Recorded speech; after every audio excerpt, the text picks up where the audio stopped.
तो जो JGA है वो DCT और एफरेंट आर्टरियोल की सेल्यूलर मॉडिफिकेशन से बना हुआ एक स्पेशल सेंसिटिव रीजन है। अब फॉल इन GFR, अगर GFR कम हो गया है, GFR कम होने का मतलब कि फिल्ट्रेशन रेट कम हो गया है, तो एक्टिवेट होते हैं जेजी सेल्स। जेजी सेल्स एक्टिवेट होते हैं, यानी जक्स्टा ग्लोमेरुलर एपरेटस की सेल्स जो हैं वो एक्टिवेट होती हैं, और वो क्या रिलीज करती है? रेनिन, RENIN, जो स्टिमुलेट करता है ग्लोमेरुलर ब्लड फ्लो को। कैसे करता है वो रेगुलेशन में पढ़ेंगे। तो ग्लोमेरुलर ब्लड फ्लो को स्टिमुलेट करता है। अगर ब्लड फ्लो बढ़ गया तो जाहिर सी बात है फिल्ट्रेशन भी ज्यादा होगा। इसका सीधा सीधा मतलब क्या हो गया कि वहां पर ब्लड फ्लो कम हो गया था। ठीक है, इज दिस क्लियर?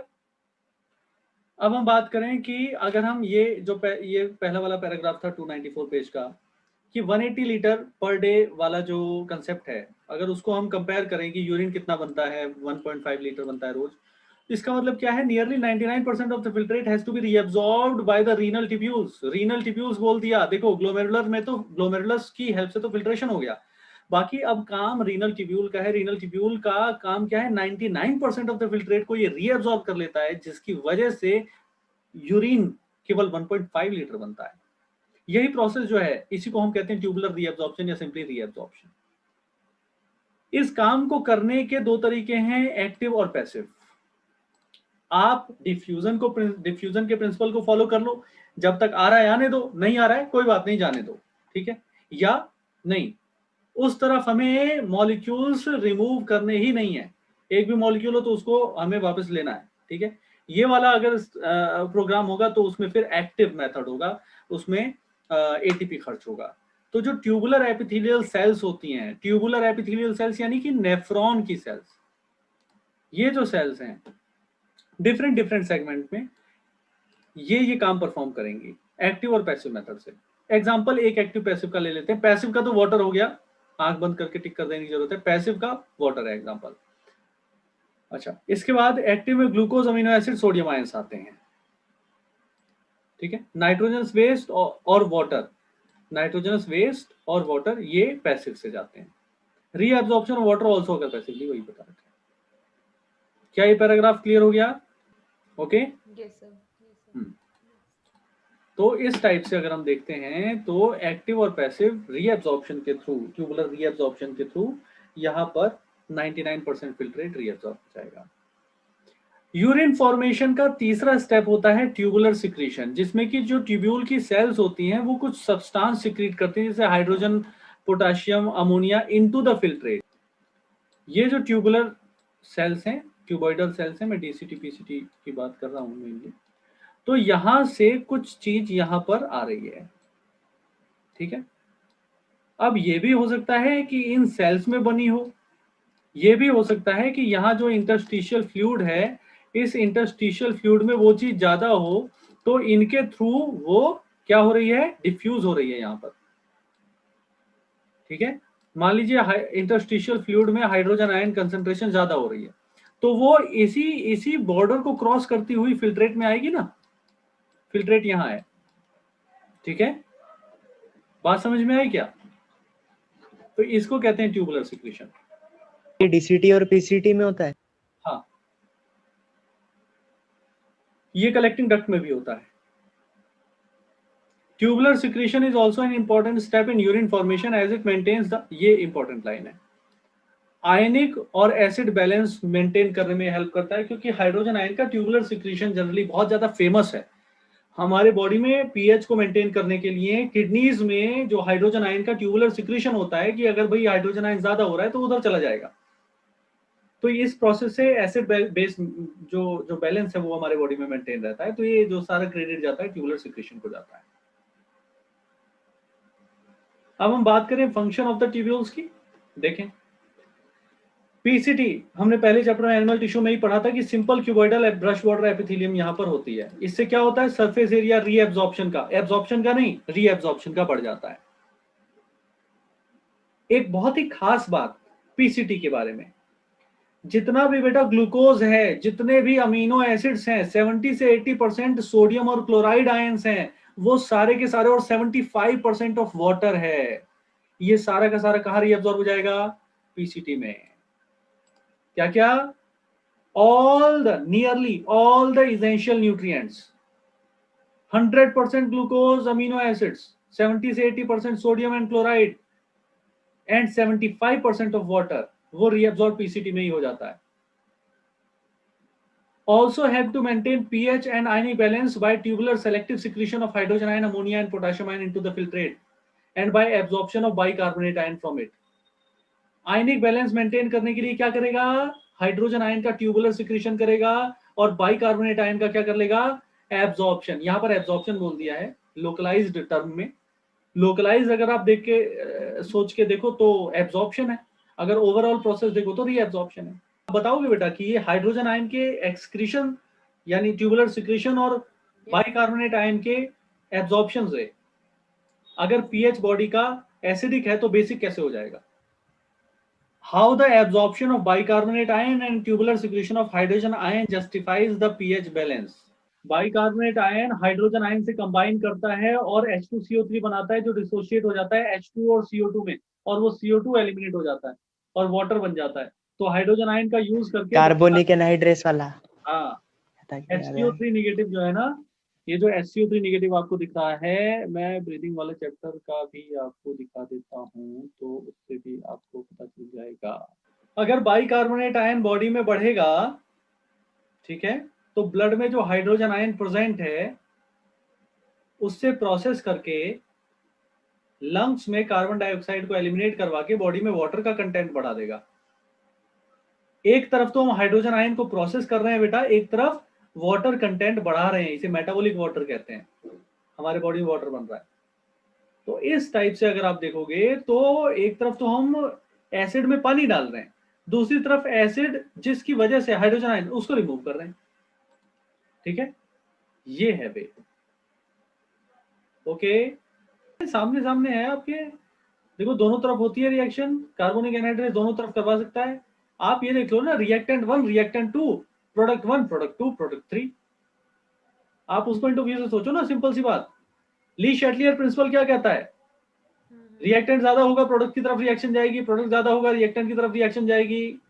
अगर हाइड्रोजन आयन बॉडी में ज्यादा होंगे तो बाइकार्बोनेट उनको कंबाइन करके क्या डिलीवर कर देगा, कार्बन डाइऑक्साइड लंग्स में. ठीक है, कम होंगे तो बन जाएंगे. ठीक है, ऐसा है. हेनलेज लूप की बात करें तो रीअब्जॉर्प्शन बेटा मिनिमम है. बहुत सारे स्टूडेंट्स को, मुझे ऐसा लगता है, अगर ठीक से ना पढ़ें तो 50% ऑफ स्टूडेंट को ये गलत फहमी है. ठीक है, और वही वो 15-16 लाख जो बच्चे होते हैं, अगर ये क्वेश्चन आ जाए तो 8 लाख हो जाएंगे सीधे. क्यों, मैं किस चीज की बात कर रहा हूं, मैं बात कर रहा हूं कि वाटर का रीअब्जॉर्प्शन हेनलेज लूप में मिनिमम होता है. तो गलतफहमी क्या है, गलतफहमी ये है बेटा कि जनरली ऐसा माना जाता है कि काउंटर करंट मैकेनिज्म में हेनलेज लूप इन्वॉल्व होता है और उसकी वजह से वाटर का रीअब्जॉर्प्शन ज्यादा हो पाता है और फिल्ट्रेट कॉन्सेंट्रेट हो पाता है. ठीक है, तो ये कंसेप्ट है, ये काउंटर करंट मैकेनिज्म का कंसेप्ट है. लेकिन इसमें गलतफहमी क्या है कि हेनलेज लूप में रीअब्जॉर्प्शन ऑफ वाटर मैक्सिमम होता है than any other segment of the renal tubule. ये गलत है. ठीक है, reabsorption in this segment is actually what, minimum कितना, 5%. क्यों, कैसे, 75% तो पीसीटी में ही हो गया, 5% यहां होगा, 20% मिला के डीसीटी और कलेक्टिंग डक्ट में होता है. ठीक है, so this region plays a significant role in maintenance of the high osmolarity of the medullary interstitial fluid. Descending limb is permeable to water, impermeable to electrolyte, जबकि इसका अपोजिट होता है असेंडिंग लिम्ब में. ठीक है, असेंडिंग लिम्ब जो है transport of electrolyte को अलाउ करता है. असेंडिंग लिम्ब एक्टिवली और पैसिवली दोनों ही तरीके से. वाटर का तो हमेशा पैसिवली होना है, लेकिन इलेक्ट्रोलाइट का एक्टिव और पैसिव दोनों हो सकता है. As the concentrate filtrate pass upward, it get diluted due to passage of electrolyte in the medullary fluid. यहां देखिए आप, बाइकार्बोनेट का absorption, NaCl absorption, water absorption, nutrient glucose amino acid absorption, potassium ion absorption, tubular secretion किसका, hydrogen ion और ammonium ions का. ठीक है, अच्छा, फिर डीसीटी में ट्यूबुलर सिक्रेशन किसका, पोटेशियम आयन और हाइड्रोजन आयन का. कलेक्टिंग डक्ट में भी होता है, एनसीईआरटी में शो नहीं किया है। इन दोनों में क्या डिफरेंस, पोटेशियम आयन का यहाँ पर एब्जॉर्प्शन हो रहा है, यहाँ पर ट्यूबुलर सिक्रीशन हो रहा है, एक ही ये डिफरेंस है। हो कुछ भी सकता है ऑन द बेसिस ऑफ वो डिफ्यूजन, ठीक है, on the basis of diffusion हो कुछ भी सकता है, यहाँ पे कुछ ऐसा नहीं है। अच्छा, लेकिन यहाँ पर मेन बात हम किसी कर रहे थे, descending limb of loop of Henle. ये थिन डिसेंडिंग लिम्ब है, ये थिक असेंडिंग लिम्ब है। थिन डिसेंडिंग लिम्ब और थिक असेंडिंग लिम्ब। तो जो थिन डिसेंडिंग लिम्ब है वो वाटर से रीअब्जॉर्प्शन, वाटर किससे परमिएबल है, तो वाटर इसमें आ जाएगा, बाहर आ जाएगा, इंटरस्टिशियल फ्लूइड में आ जाएगा। और अगर हम फिल्ट्रेट से कोई चीज इंटरस्टिशियल फ्लूइड में ले रहे हैं, वाटर ले रहे हैं, तो अंदर का फिल्ट्रेट कैसा हो जाएगा बेटा, कॉन्सेंट्रेटेड या डाइल्यूट? सर अगर हम ले रहे हैं तो कॉन्सेंट्रेटेड हो जाएगा, कॉन्सेंट्रेट हो गया।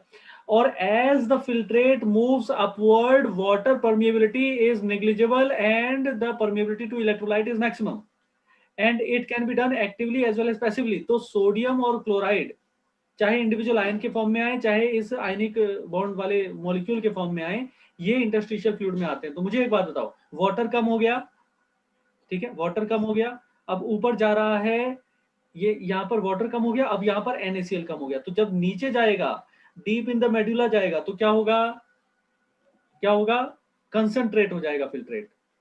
और जब अपसाइड जाएगा, कॉर्टेक्स में वापस से जाएगा, loop of Henle, ascending limb of loop of Henle DCT बनाएगा, उस टाइम पर फिल्ट्रेट फिर से कैसा हो जाएगा,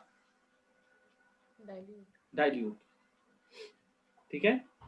तो डाउन जाने पर कॉन्सेंट्रेट और अप जाने पर डाइल्यूट, ठीक है।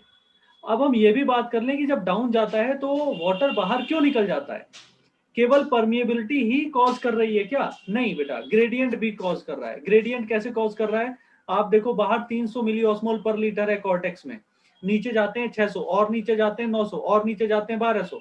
तो लूप ऑफ हेनले जैसे जैसे नीचे जाएगा बेटा, इसके वाटर को, इसके अंदर के फिल्ट्रेट को ज्यादा ऑस्मोलैरिटी फेस करनी पड़ेगी कि नहीं, यस, ठीक है। और इसीलिए वाटर यहां आता है, अपनी हायर कंसंट्रेशन से अपनी लोअर कंसंट्रेशन में आता है और कंसंट्रेट हो जाता है यूरिन। और जैसे जैसे ऊपर मूव करते हैं, ये सॉल्यूट की वजह से कंसंट्रेट हुआ ना, अब 1200 से 900, 900 से 600, 600 से 300 में जब जाएगा, तो लगातार सोडियम क्लोराइड बाहर आएगा इंटरस्टिशियल फ्लूइड में, ठीक है। और ये जो है फिर से कैसा हो जाएगा, डाइल्यूट। इसका फायदा क्या है, इसका फायदा क्या है, इसका फायदा ये है बेटा कि जो वाटर यहां से रिमूव हो गया, वाटर रिमूव हो गया, और ये इसकी वासा रेक्टा है बेटा, इसके चारों तरफ की, जिसको इसके ये वाला लूप ऑफ हेनले और इसकी वासा रेक्टा ये अलग अलग बनाई है इस वाले डायग्राम में। तो आप ये देखो, descending limb of loop of Henle से वाटर निकल रहा है और असेंडिंग लिम्ब ऑफ वासा रेक्टा में जा रहा है। सर मैं बताती हूँ, देखो जैसे मतलब ये यहाँ से आ रहा है, जहाँ से NaCl मतलब राइट हैंड साइड से नीचे आते जा रहा है, सर उस वाले में, नीचे कहाँ आ रहा है राइट हैंड साइड, सर ये वाला नहीं, वो वाला दूसरा, पहला वाला सर, पहले वाले में राइट हैंड साइड, ये वाला सर, ये सर। तो इसमें सर वो बढ़ता जा रहा है, इसका जो वो है, मतलब पहले ऑस्मोलैरिटी 300 है, 400 है, ऑस्मोलैरिटी बढ़ती जा रही है, फिर जब ये डिसेंडिंग लूप में आ रहा है, फिर अगेन वो उठती जा रही है नॉर्मल की तरफ, जैसे पहले थी। ये क्या है बेटा, ये ब्लड वेसल है ना, ये लूप ऑफ हेनले थोड़ी है। ये सर नहीं सर, ये वासल जो वो ब्लड वेसल्स है उसमें। तो जब ये नीचे जा रहा है तो इसमें NaCl कहाँ से आ रहा है बेटा, सर नेफ्रॉन वाला ना, हाँ बेटा बिल्कुल सही बात है।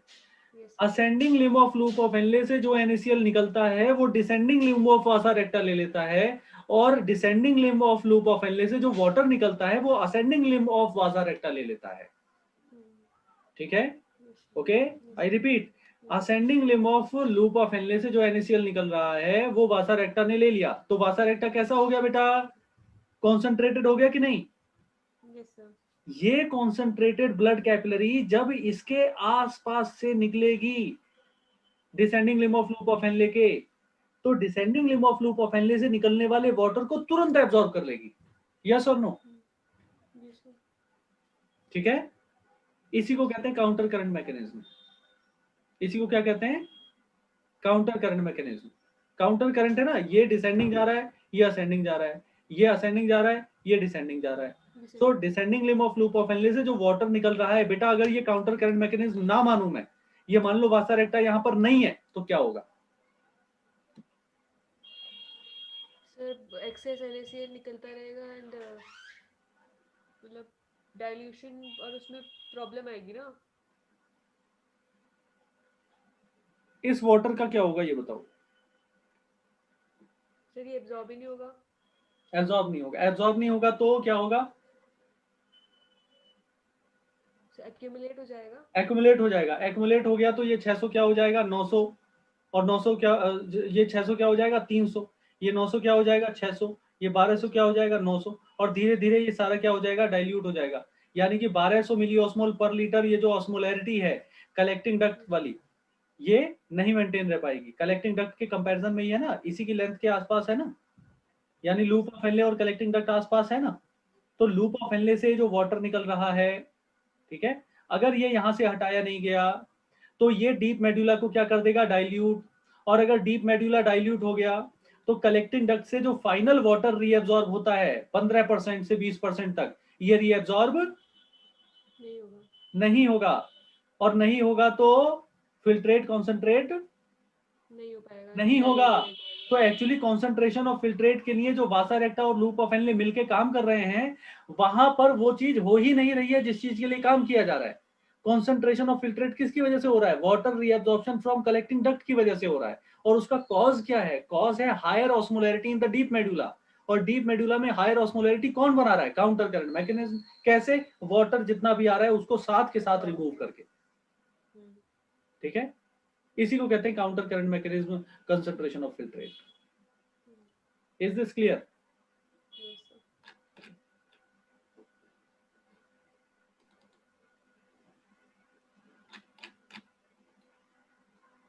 डीसीटी में बेटा कंडीशनल रीअब्जॉर्प्शन होता है।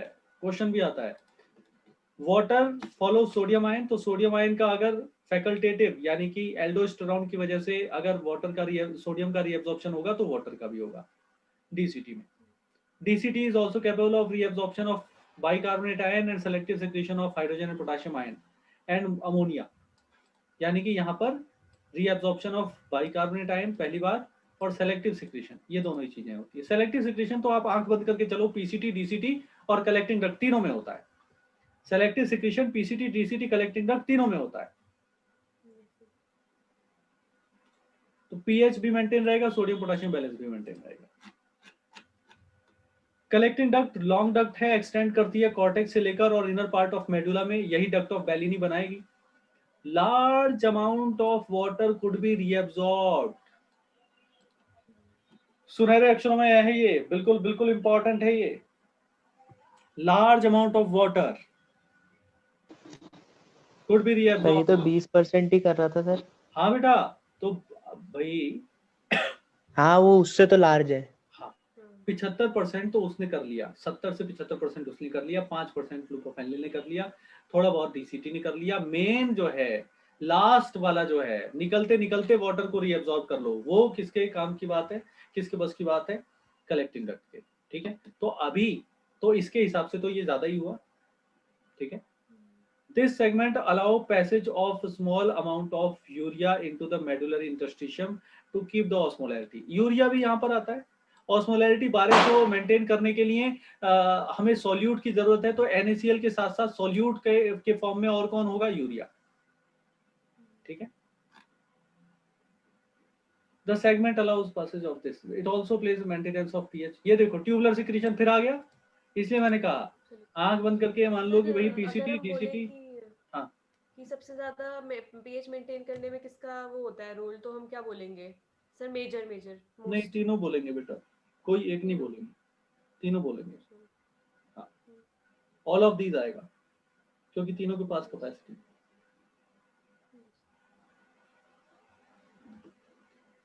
Mechanism of concentration of filtrate आप पढ़ेंगे, जैसे हमने अभी डिस्कस किया वैसा ही है ये, इसको आप पढ़ेंगे।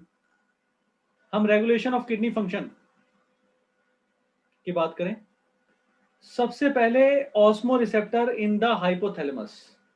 अगर हमारे बॉडी की ऑस्मोलैरिटी बेटा इंक्रीज हो रही है, ब्लड वॉल्यूम चेंज हो रहा है, बॉडी फ्लूइड वॉल्यूम चेंज हो रहा है, आयनिक कंसंट्रेशन बढ़ रही है, तो ऑस्मो रिसेप्टर्स हमारे बॉडी में स्टिमुलेट हो जाते हैं। ठीक है, जैसे अगर एक्सेसिव लॉस ऑफ फ्लूइड हो गया हो बॉडी से, तो जाहिर सी बात है ब्लड वॉल्यूम कम हो जाएगा, बॉडी फ्लूइड वॉल्यूम कम हो जाएगा, आयनिक कंसंट्रेशन बढ़ जाएगी।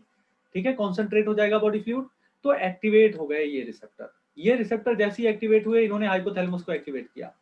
हाइपोथैलेमस जैसे एक्टिवेट हुआ, उसने एडीएच या वासोप्रेसिन रिलीज किया। कहां से? पोस्टीरियर पिट्यूटरी से। ये कहां गया? ये जाता है लेटर पार्ट ऑफ ट्यूब्यूल में। लेटर पार्ट ऑफ ट्यूब्यूल कौन है? DCT and collecting duct. यहां पर जाके क्या करेगा? वाटर रीएब्जॉर्प्शन, यानी कि वाटर के लॉस को प्रिवेंट करेगा, डाइयूरेसिस को प्रिवेंट करेगा।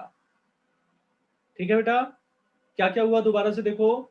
अगर बॉडी से एक्सेस लॉस हो गया फ्लूइड का, तो ब्लड वॉल्यूम कम हो गया, बॉडी फ्लूइड वॉल्यूम कम हो गया, आयनिक कंसंट्रेशन बढ़ गया, रिसेप्टर एक्टिवेट हुए, हाइपोथैलेमस को एक्टिवेट किया, वहां से न्यूरो हाइपोफाइसिस या पोस्टीरियर पिट्यूटरी से एडीएच या वासोप्रेसिन रिलीज हुआ। एडीएच का नाम क्या है? Anti diuretic hormone. Anti diuretic hormone, यानी कि डायूरेसिस के एंटी है, एंटागोनिस्टिक है, डायूरेसिस नहीं होने देगा, एंटी डायूरेटिक हार्मोन है। या और क्या नाम है इसका? वासोप्रेसिन, क्योंकि ये वासो कॉन्स्ट्रिक्शन करता है ब्लड वेसल्स का। अल्टीमेटली क्या करेगा? Later part of nephron, later part of tubule, यानी कि डीसीटी और कलेक्टिंग डक्ट से वाटर रीअब्सॉर्ब करवाएगा। अगर जो ब्लड वॉल्यूम कम हुआ था, बॉडी फ्लूइड वॉल्यूम कम हुआ था, आयनिक कंसंट्रेशन बढ़ गया था, अगर आप उसमें पानी ऐड कर दो तो ब्लड वॉल्यूम इंक्रीज हो जाएगा, बॉडी फ्लूइड वॉल्यूम इंक्रीज हो जाएगा, आयनिक कंसंट्रेशन कम हो जाएगी। जैसे ही कम हुई, ये रिसेप्टर अब एक्टिवेट नहीं रहेंगे। क्या ये बात समझ में आई? ठीक है, ग्राफ है ना ये आधा, इसमें आधे में तो ये लिखा है कि जब हाई हो जाएगा, और दूसरे हाफ में ये लिखा है कि जब लो हो जाएगा। तो पहले नहीं वाले में दूसरे हाफ में नहीं लिखा, एक लाइन लिखी है केवल, एक लाइन लिखी है वही केवल। ना, पहले उसमें आयन वो कंसंट्रेशन वो बढ़ जाएगा, रिसेप्टर्स से एक्टिवेट हो जाएंगे क्योंकि बॉडी फ्लूइड कम रहेगा और ब्लड वॉल्यूम भी कम रहेगा। हम्म। और फिर उसके बाद जब ये रीअब्जॉर्प्शन हो जाएगा डीसीटी और कलेक्टिंग डक्ट के थ्रू, जब वासोप्रेसिन रिलीज हो जाएगा, उसके बाद ये दोबारा से नॉर्मल हो जाएगा, आयन डिक्रीज, ब्लड फ्लूइड वापस से इंक्रीज और ब्लड वॉल्यूम भी इंक्रीज। हाँ, तो इससे ऑस्मो रिसेप्टर स्विच ऑफ हो जाएंगे। अब ये जो लास्ट की 3 लाइन है, यहाँ पर 3-4 लाइन जो है, इसमें ये बताया कि ऐसा हुआ कैसे। ठीक है, बात यह है कि एडीएच जो है वो बेटा एक्वापोरिन के नंबर बढ़ा देता है। एक्वापोरिन, एक्वापोरिन चैनल्स होते हैं जो वाटर के लिए स्पेसिफिक होते हैं। अगर एक्वापोरिन कम होंगे तो वाटर कलेक्टिंग डक्ट से कम निकलेगा, यानी कि गेट बढ़ा देता है। ये हॉल में अगर गेट बढ़ जाएंगे तो जो अंदर जो भी लोग हैं वो जल्दी से एम्प्टी हो जाए, मतलब एम्प्टी कर देंगे ना, वैकेंट कर देंगे हॉल को, वही है, ये गेट बढ़ा देता है। ठीक है, पहली बात। दूसरी बात, also affect the kidney function by it's constrictory effect on blood vessel. देखो, ब्लड वेसल या कोई भी पाइप है बेटा, उसमें अगर आप उसको कॉन्स्ट्रिक्ट कर दोगे, उसके ल्यूमन को कम कर दोगे, जबकि वॉल्यूम उसमें जो फ्लो हो रहा है वो उतना ही रहेगा, तो उसकी वेलोसिटी बढ़ेगी या नहीं बढ़ेगी? बढ़ेगी। बढ़ेगी। इससे ब्लड प्रेशर भी बढ़ेगा। ठीक है, ब्लड प्रेशर बढ़ेगा तो जीएफआर भी बढ़ेगा, ब्लड प्रेशर बढ़ेगा तो जीएफआर भी बढ़ेगा। क्या ये बात क्लियर है? ठीक है, ये किसकी बात की हमने? Osmo receptor, hypothalamus, posterior pituitary, ADH, vasopressin, ये बात की। दूसरी बात है जेजीए। अभी हमने पहले पढ़ा था कि जेजीए में क्या होता है।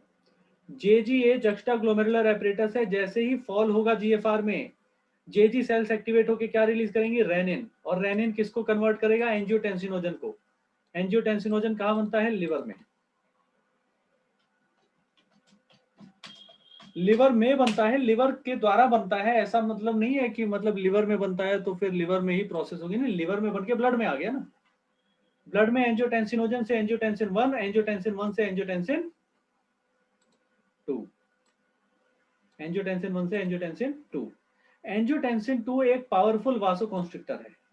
आप कहेंगे सर एडीएच भी तो वासोकॉन्स्ट्रिक्टर था। मैं कहूंगा बिल्कुल सही बात। एडीएच उधर से वासोकॉन्स्ट्रिक्शन कर रहा है और एंजियोटेंसिन 2 इधर से वासोकॉन्स्ट्रिक्शन कर रहा है, तो जीएफआर बढ़ेगा कि नहीं? बढ़ेगा, बढ़ेगा। ठीक है, angiotensin 2 also activate the adrenal cortex, ये दूसरा फंक्शन। जिससे एल्डोस्टेरोन रिलीज हो।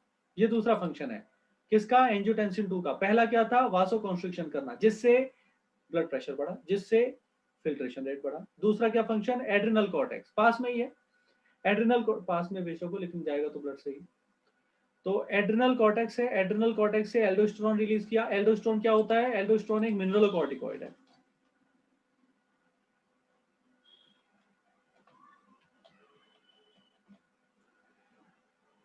मिनरलोकॉर्टिकॉइड कहने का मतलब क्या है, which balances, which work for balance in minerals, या which works for ionic balance in body.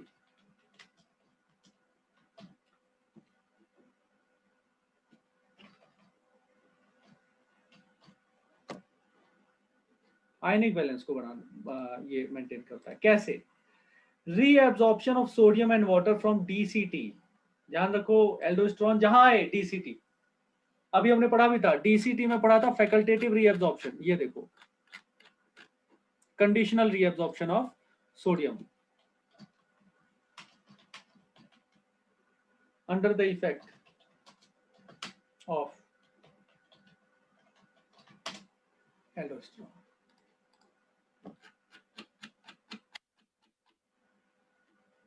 इसी को हम क्या कहते हैं, रेनिन एंजियोटेंसिन एल्डोस्टेरोन सिस्टम, रास। क्लियर हो गया? ओके, इसके यस सर। इसका सामना करने वाला केवल एक है, एक अकेला काफी है, वन मैन आर्मी। कौन है, ANF, full form atrial natriuretic factor. मतलब ये कि ये एट्रिया से निकलता है। एट्रिया सर वही हार्ट वाला, बिल्कुल हार्ट वाला एट्रिया। और नेट्रीयूरेटिक मतलब क्या हो गया, नेट्री, नेट्रियम, नेट्रियम मतलब Na मतलब सोडियम। नेट्रीयूरेसिस मतलब कि loss of sodium ion in urine. और फैक्टर मतलब पेप्टाइड, बायोकेमिकल नेचर को बता दिया। तो एट्रियल नाइट्रियूरेटिक फैक्टर यानी कि एक पेप्टाइड जो हार्ट के एट्रिया से निकलता है और सोडियम आयन का लॉस करवाएगा यूरिन में। एक ऐसा पेप्टाइड मॉलिक्यूल जो कि हार्ट के एट्रिया से निकलता है और सोडियम आयन का रिमूवल करवाएगा यूरिन में, वो कौन है, एएनएफ है। कब निकलेगा, क्यों निकलेगा, कैसे उसे पता चलेगा, जैसे जैसे रीएब्जॉर्प्शन बढ़ेगा, इफरेंट आर्टरियोल में पानी ज्यादा जाएगा, रीनल वेन में पानी ज्यादा जाएगा, इंफीरियर वेना केवा में पानी ज्यादा जाएगा, और इंफीरियर वेना केवा कहां खुलेगा, राइट एट्रिया में। और राइट एट्रिया की वॉल स्ट्रेच हो जाएगी, ठीक है, ज्यादा इनपुट, ज्यादा कार्डियक इनपुट की वजह से, तभी एएनएफ निकलेगा। ये क्या काम करेगा, अपोजिट, एंटागोनिस्टिक, बिल्कुल उल्टा। उसने वासो कॉन्स्ट्रिक्शन किया था जिससे ग्लोमेरुलर ब्लड फ्लो और ग्लोमेरुलर फिल्ट्रेशन रेट बढ़ा था, ये करेगा वासोडाइलेशन। और एक काम करेगा, ये एड्रिनल कॉर्टेक्स,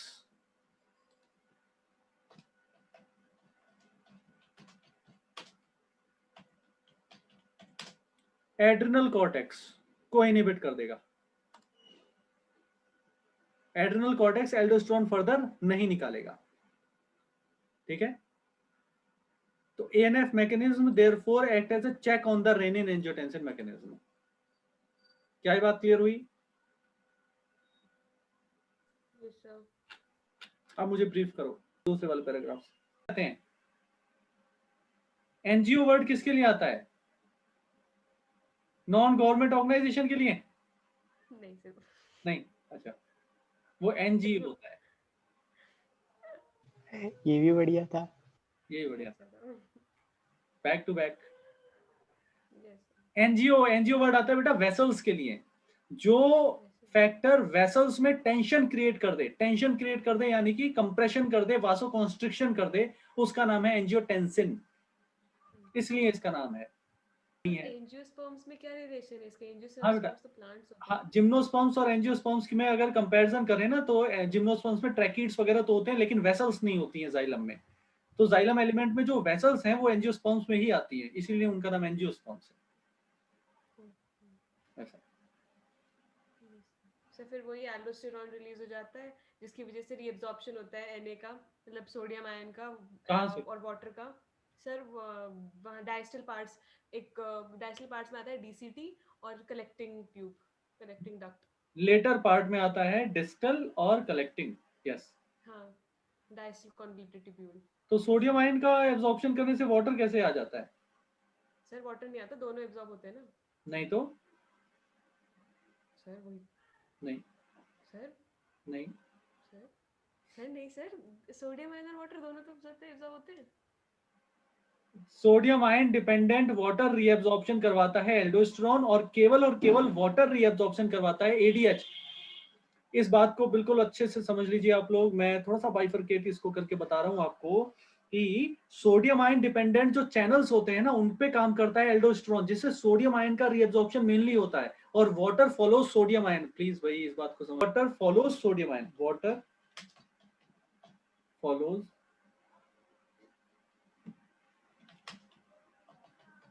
सोडियम आयन। एक बार सोडियम आयन को रीअब्सॉर्ब आपने करवा लिया तो वाटर फॉलो करेगा। ये किसका काम है? एल्डोस्टेरोन का। वाइल एडीएच क्या करता है? Increases the number of aquaporins water channel.